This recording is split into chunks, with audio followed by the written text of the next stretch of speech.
กมองนี่มีถูกหลังเฮือนว่าบุมีไฟฟ้าบุมีสัญญาณโทรศัพท์ส่วนใหญ่มีแต่ตำเอาแต่กลัวก็จะเห็ดโคกมาหน่อยหนึ่งนี่ก็ชิได้หน่อยหนึ่งนี่ก็ใช้เวลาเป็นทิศเพื่อเจาะนะครับผู้ชมเลยไม่ตำ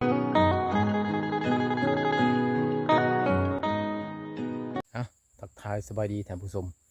มื้อนี้บ่าวสมบูรณ์ที่พาท่านผู้ชมเดินทางเข้าไปสู่หมู่บ้านชนบทบ้านหนึ่งที่อยู่ทางหลังบ่าวสมบูรณ์ท่านผู้ชมการเดินทางเข้าไปนี่ก็ใช้เวลาอยู่ประมาณ30นาทีฮอดท่านผู้ชมติดตามไปด้วยกันส่วนหลายหมู่บ้านชนบทนี่นะท่านผู้ชมเส้นทางไปก็สิประมาณนี้แหละไปนำภูน้ำผาน้ำหอมเป็นทางน้อยพอจะล้มรถไถกับรถจักรเท่านั้นนะเพราะว่าบ้านแต่ละบ้านนี่มันอยู่ห่างกันนะท่านผู้ชมมันห่างกันบางทีก็5-6 ลักขึ้นเมื่อบางทีก็ประมาณลักปลาย2 ลักนะแต่เป็นบ้านกับบ้านบัวใหญ่นะเป็นบ้าน5-6 หลังคาเรือนบางบ้านที่ใหญ่สุดก็ได้อยู่20 กว่าหลังคานะเส้นทางนี่อาจจะลำบากไหมสังเกตของเส้นทางครับผู้ชมมันจะเป็นเส้นทางยากไหมลงไปป่าเบื้องนี้มันก็เป็นน้ำเซมาเบื้องนี้ก็เป็นหน้าผาเส้นทางเข้าบ้านนี่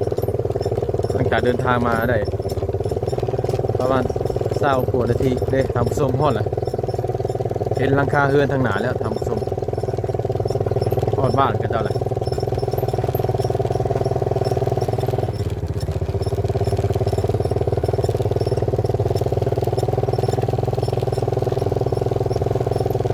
ฮอดนะทำส้มน้อยแล้วพอสมมุติที่จอดรถยางรอบ้านเบิ่งวิถีชีวิตยามแล้งนะตามสม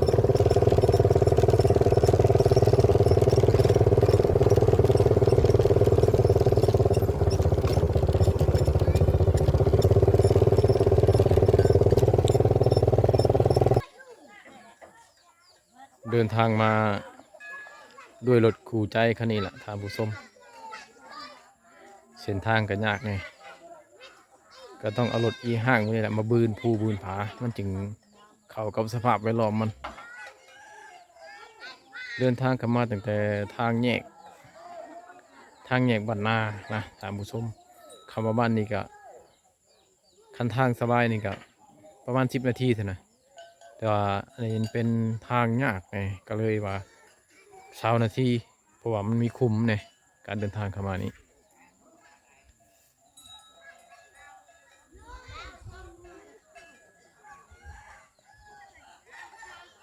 ส่วนหลายบ้านชนบทนี่งัวหลายเลี้ยงแต่ก็ปล่อยไปเลยตามธรรมชาติแบบปฐมประทานยามค่ำยามแรงมาแต่ไห่แต่สวนเนี่ยสำ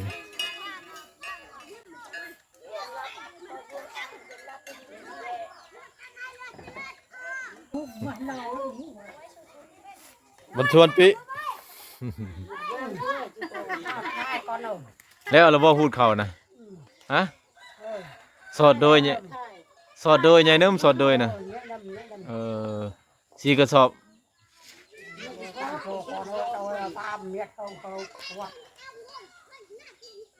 ไผได้ลายไม่เท่าแล้วลายเนาะพูนไม่เท่าดีพูนได้ลายมาเท่าและลายเมื่อน่ะเท่าเอาไปกูไงมาเท่าลายก็กูตายตายฮะตายที่กลัวจะเหนียวไอ้แม่ป้าที่ล่วงไม่นักจ้างประ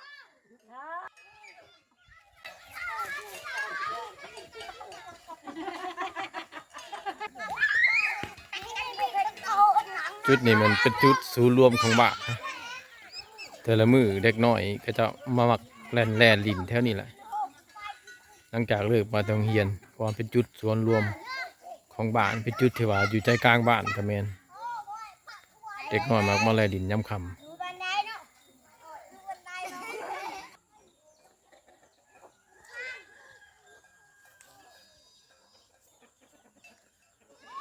ธรรมศาสตร์บ้านถงบ้านทาบ้านนาบ้านนอกของนากับแบบนี้แหละ บ้านนี้ตั้งแบบว่าอยากเป็นค่อนข้างว่าอยู่นอกแห้งเลยประชาชนในบ้านก็บ่ฮู้ภาษาลาวฮู้แต่ภาษาชนเผ่ากับภาษาเวียดระบบไฟฟ้านี่ก็บ่มีระบบสัญญาณโทรศัพท์ก็บ่มีบ้านนี้อยู่นอกแห้งที่สุดเด้อท่านผู้ชมเข้ามาตั้งแต่เมืองเซโปนเข้ามาหาเส้นทางเจียงตูบ85 กิโลเมตรจากเจียงตูบเข้ามาบ้านนี้ทางเข้ามาคือทางผู้ชมเห็นนั่นแหละก็ประมาณอยู่10 กว่ากิโลเมตรแต่ว่าเป็นทางที่ไปนำพูแล้วก็ไปนำหอมผาตามแคมเซ่เด้อบ้านนี้เข้ามาเบิ่งวิถีชีวิตแต่จะรู้สึกแบบว่าเบิ่งกันหนึ่งกับอีต้นกับเจ้านะการลงชีวิตกับเจ้าจะค่อนข้างแบบว่าลำบากแต่ที่จริงแล้วก็เจ้าก็บ่ได้ลำบากหรอกท่านผู้ชมเพราะว่าเขาเจ้ามีทรัพย์สินเคลื่อนที่คือนี่งัวนี่เพื่อนหลังหนึ่งมีงัวประมาณ10 ปลายกว่าโตถ้ารายเฉลี่ยเป็นเงินก็บรุษละ30 ล้านกีบนะท่านผู้ชมเลยเป็นธนาคารอีกอันหนึ่งของกระเจ้านอกจากว่าอันสัตว์เลี้ยงประเภทงัวแล้วก็ซ้ำห้องมาแล้วก็เป็นแบ่นี่ก็หลายเขตนี้ราคาก็ค่อนข้างจะแพงเนี่ยเพราะว่าก็จะขายให้เวียดจะเข้ามาซื้อเขตนี้จะตีตลาด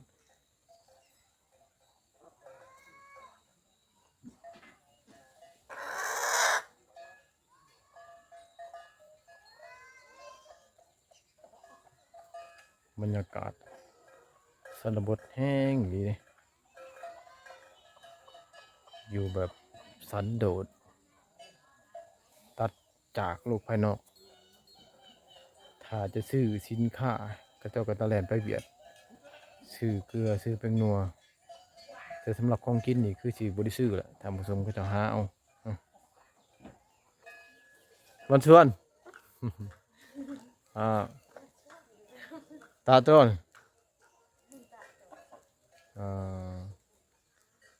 ดูแต่สอดด้วยวะใหญ่เนิ่มเลยสี่กระสอบเออ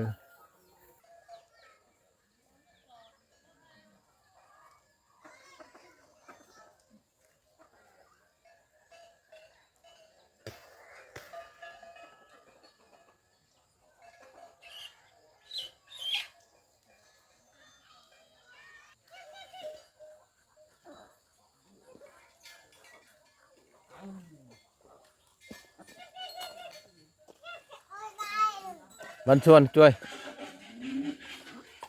อ๋อได้หน่อไม้หลายแท้นี่สะอุ้ยเอาบัง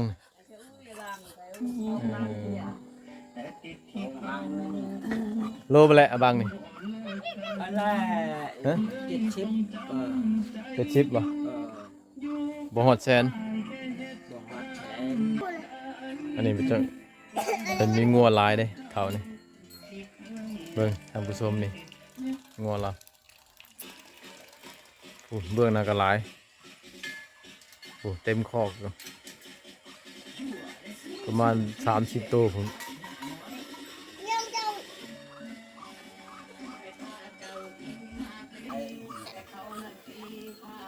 แย่เนิ่มสดโดย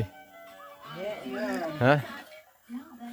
วันนี้ในแถวภูเด้แถวภูกับเบิดบ่ หมด มาแล้วสี่กระสอบหลายบ่ ลายดูหมอไหน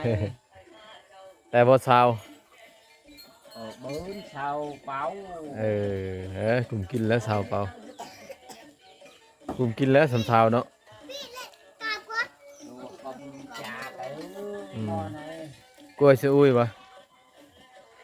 tôi nói chữ thế mà tôi biết cái trò hoài เพิ่นเลี้ยงเป็ด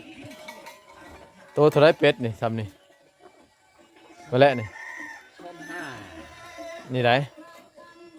เป็ดนี่ได้ เออ เออนี่ท่านผู้ชมเป็ดนี่เขาซื้อขายบ่หืม ขายแล้วก็ต้นหูเป็ดย่อง ของเขา เป็ด เอ เขา อเดี๋ยวของเจ้า บุก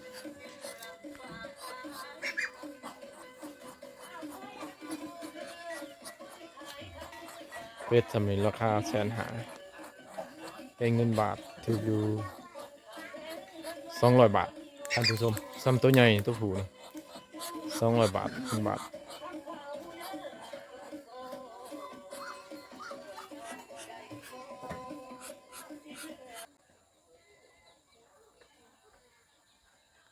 เพื่อนแบบนี้นะเย็นแท้ๆท่านผู้ชมเวลาเขาขึ้นนอนเดือน4เดือน5นะเย็นเย็นตกยามหนาวก็อุ่น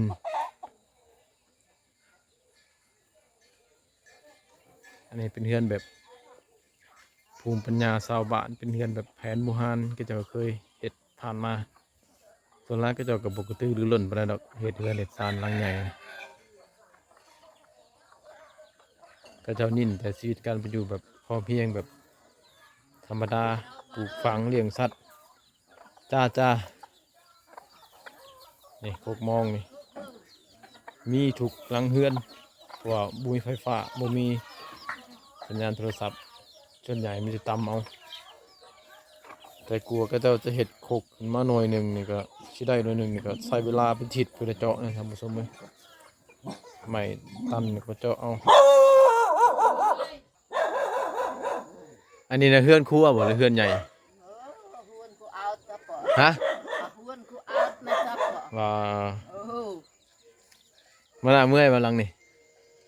cái mà na học cướp học cướp giá เออ của cô bao nằm แม่เฒ่าเพิ่นกินข้าวเบิ่งอาหารเพิ่นได้หยัง nói như โอ้ hàn มืด này แท้เด็กมืดบ่เห็นป้าท่านผู้ชมเลย ừ.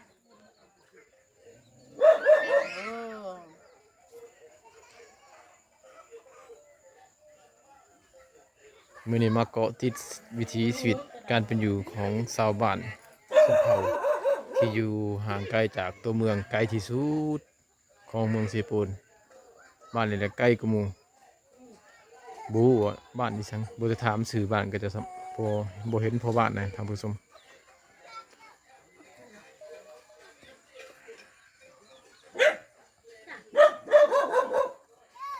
เกาะติดชีวิตแบบเต็มๆเลย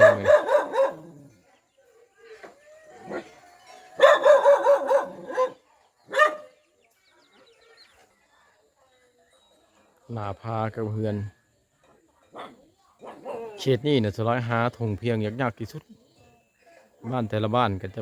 ติดกับหน้าพาไปนี่แหละคันบ้านไหนที่ว่ามีถงเพียงหลายเนี่ยน้อยหนึ่งก็เป็นบ้านที่ติดกับลำเซก็จะมีถงเพียงหลายเนี่ยน้อยหนึ่งก็ประมาณ2 เฮกตาร์ 3 เฮกตาร์นี่แหละ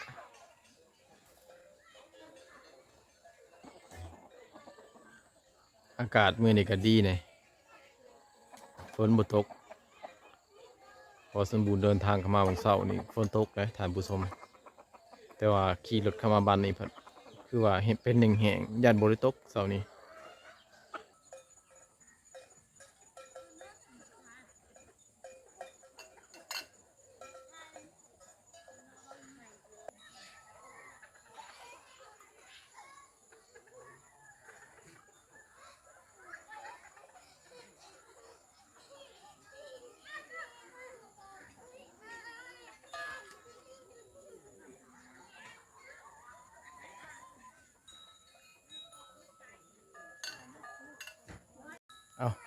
เอาล่ะท่านผู้ชมสำหรับคลิปนี้บ่าวสมบูรณ์ก็ขอฝากไว้อยู่ที่บ้านชนบทบ้านนี้ก็เด้อท่านผู้ชม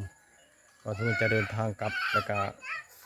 จะไปหาซอกวิถีชีวิตบ้านอื่นอีกมันยังมีอีกบ้านหนึ่งที่ว่าเป็นหมู่บ้านที่ชนบทแห้งกว่านี้อีกท่านผู้ชมคลิปหน้าบ่าวสมบูรณ์จะลงกับบ้านอื่นอีกสำหรับคลิปนี้ขอฝากไว้เท่านี้อย่าลืมกดไลค์กดแชร์และกดติดตามไว้กำลังใจบ่าวสมบูรณ์ตื่นขอขอบใจ